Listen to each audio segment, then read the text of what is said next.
Cinematography 101. What is cinematography? We love cinema.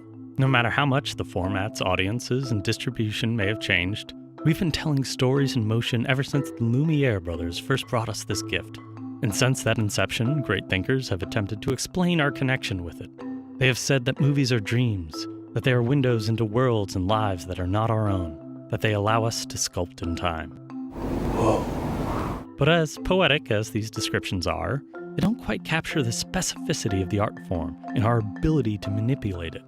For if this is about the art of visual storytelling, then the heart of cinema is cinematography.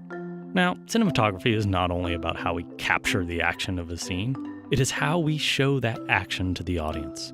Which just means that cinematography is all about communicating with the viewer. Take it or leave it. But because cinematography is often so beautiful and so emotional, it makes us assume that the murky process of filming movies must be built on some murky instinct.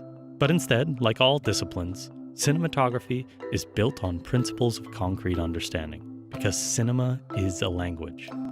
What? It sounds so simple, but it's like zooming in on the atomic level. You get to see how it really works on people. Think about it in terms of a language analogy. Words have meanings, right? Sometimes a few of them. But they have clear definitions. We have verbs, nouns, sentence structure.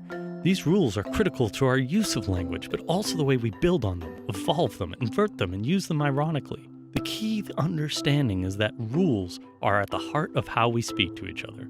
And our understanding of cinematography works the exact same way.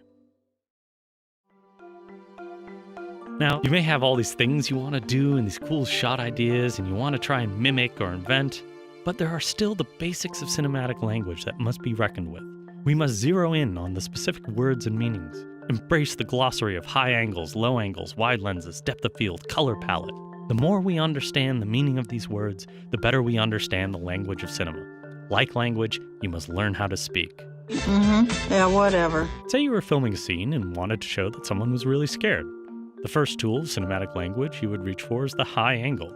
The subject looks down on the victim cowering below, showing the person in a place of being threatened. Now you could say, oh, come on. It's just showing a person scared, and that's why you think that. But the language of cinema does more than that. It emphasizes.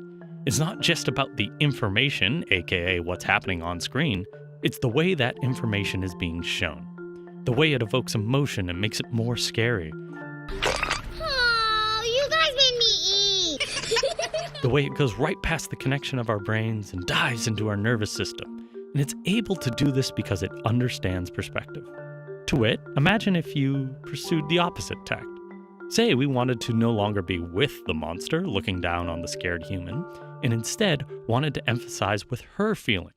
In that case, we would switch to a low angle, with her looking up at the monster.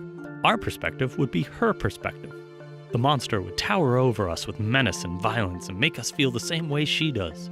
The great thing is we instinctively understand this. These are the kind of things that happen in movies all the time, just with slighter and more subtle emphasis. You can think of that famous scene in The Graduate where Dustin Hoffman is being guided around at the party by his parents. They take up the sides of the frame, dominating over him as he shrinks into the lower center. It's the same exact principle as the overt horror movie shots we talked about before, just used in a much more subtle context. Oh yes, I see. Now, cinematography is obviously not a series of mechanical, static angles. Cinema is alive. It moves. And just like with angles, the way the camera moves tells us something too.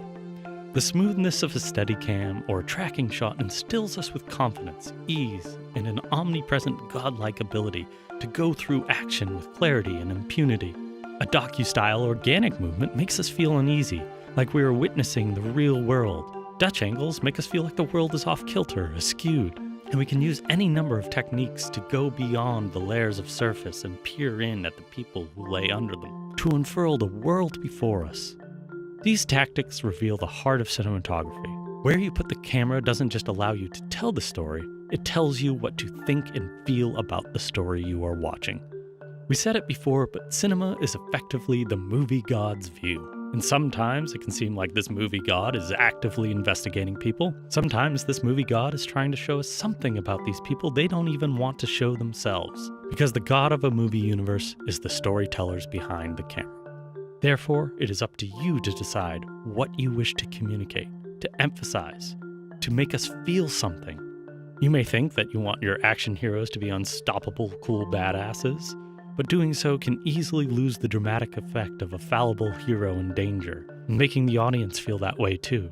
We are going to die! Either way, it's all about what you want to communicate to your audience. Cinema is a language, so it's time we start talking.